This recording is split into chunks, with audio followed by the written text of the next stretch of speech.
Le syndrome de Stockholm, quand la survie brouille les frontières entre victime et bourreau. L'esclavage le plus parfait est celui où l'esclave finit par croire que ses chaînes sont des parures. En août 1973, la Suède est le théâtre d'un événement qui va marquer l'histoire de la psychologie et des sciences sociales. Une prise d'otage dans une banque de Stockholm. Pendant 6 jours, 4 employés sont retenus en captivité par 2 braqueurs. Contre toute attente, à leur libération, les otages refusent de témoigner contre leurs ravisseurs, voire expriment de la sympathie à leur égard. Ce comportement paradoxal intrigue le psychiatre Niels Bejerot, qui forge alors le concept de syndrome de Stockholm pour décrire ce phénomène d'attachement psychologique des victimes envers leurs agresseurs. Pourtant, dès son apparition, ce concept suscite la polémique. Les otages eux-mêmes contestent l'analyse de Bejerot, estimant que leur attitude était avant tout une stratégie de survie face à une police dont les interventions maladroites aggravaient leur situation.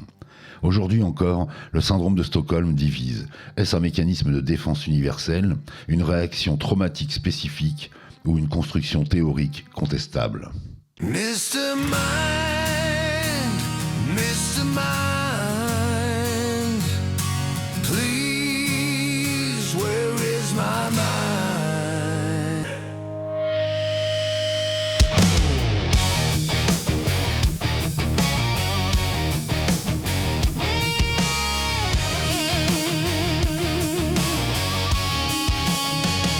L'origine d'un paradoxe, le braquage de la Normalstorg. Le syndrome de Stockholm n'est pas dans un laboratoire, mais dans le fracas d'un braquage de banque en août 1973, en plein cœur de la capitale suédoise. 6 jours durant, 4 employés sont retenus en otage dans une chambre forte par Jan-Erik Olsson. Ce qui stupéfie le monde entier lors du dénouement, ce n'est pas la violence du criminel, mais l'attitude des victimes. À leur sortie, elles protègent leur ravisseur, refusent de témoigner contre lui et collectent même des fonds pour sa défense. Une otage, Christine Enmark, déclarera même à la radio durant la séquestration qu'elle craignait davantage la police que le braqueur. Le psychiatre Niels Bejerot forge alors le terme pour décrire ce lien affectif irrationnel qui se tisse entre une victime et son agresseur.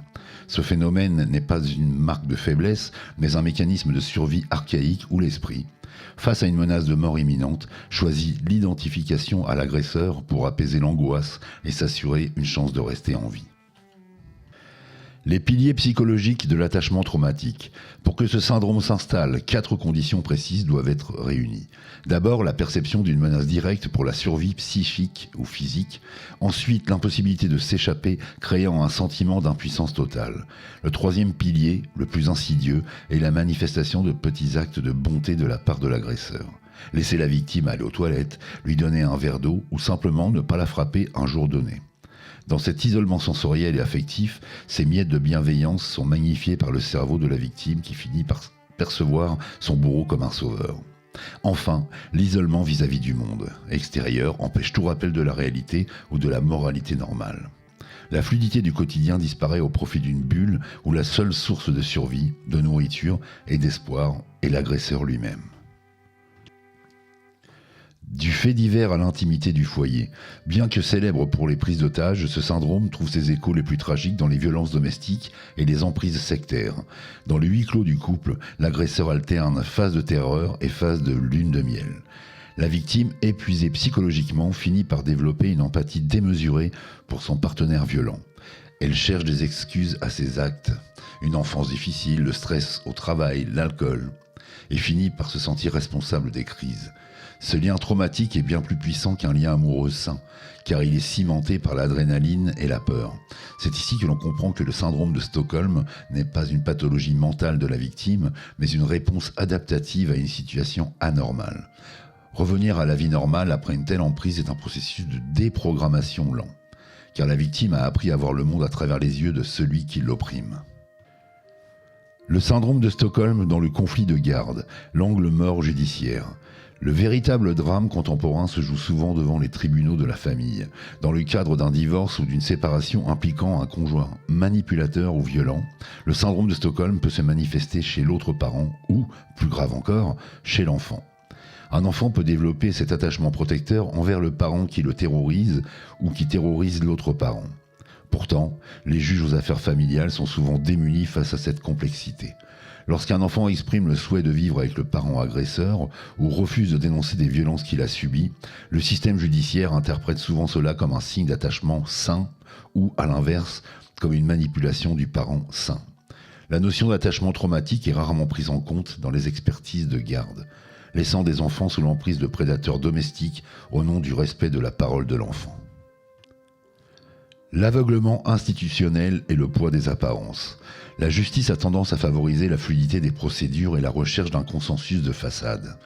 Un parent sous syndrome de Stockholm ou un enfant aliéné par la peur peut paraître calme et en accord avec l'agresseur lors des audiences. L'agresseur, souvent narcissique et séducteur, sait parfaitement manipuler les codes sociaux devant un juge. En face, la victime qui tente de dénoncer l'emprise peut paraître instable, agressive ou confuse, précisément à cause des séquelles du traumatisme.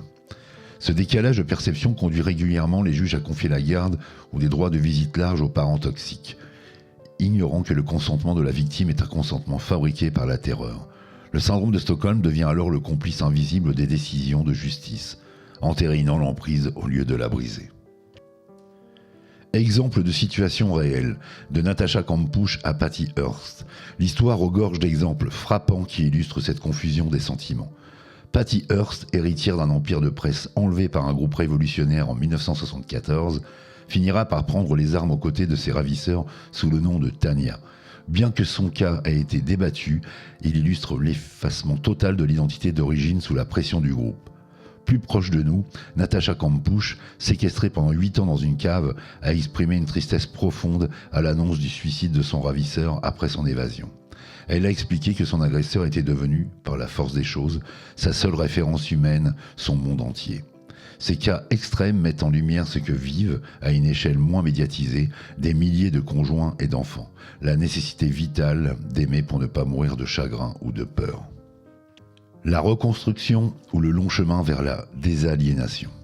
Sortir du syndrome de Stockholm exige bien plus qu'une simple séparation physique.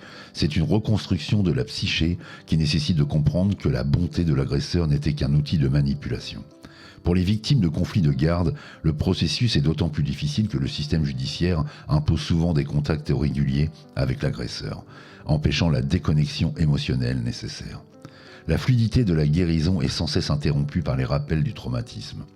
Les thérapies spécialisées visent à redonner à la victime sa capacité d'indignation, sentiment qui a été étouffé pour permettre la survie. Réapprendre que l'agression n'est jamais une preuve d'amour est le socle de cette renaissance. Conclusion sur le syndrome de Stockholm. Le syndrome de Stockholm est le miroir de notre incroyable plasticité cérébrale face à l'horreur. Il nous montre que l'être humain préfère encore s'attacher à son bourreau plutôt que de faire face au néant de l'isolement et à la certitude de la mort. C'est une stratégie de sauvegarde désespérée. Cependant, tant que les instances judiciaires et sociales continueront de confondre ce lien de survie avec un attachement volontaire, des victimes resteront prisonnières de leurs chaînes invisibles. Comprendre Stockholm, c'est accepter que la liberté ne commence pas quand les portes s'ouvrent, mais quand l'esprit cesse de justifier celui qui les a fermées. Le syndrome de Stockholm, qu'on le considère comme une réalité psychologique ou une construction théorique, révèle une vérité troublante. Dans des situations extrêmes, les frontières entre victime et bourreau, entre haine et attachement, deviennent poreuses. Il interroge notre capacité à résister à la manipulation, mais aussi notre besoin profond de donner un sens à l'insupportable. Que ce soit dans les prises d'otages, les relations abusives ou les régimes totalitaires, ce mécanisme rappelle que la survie psychique passe parfois par des compromis moraux. Comme l'écrivait Primo Levi à propos des camps nazis, la zone grise où les rôles de victime et de bourreau se confondent est la plus difficile à comprendre, mais aussi la plus humaine.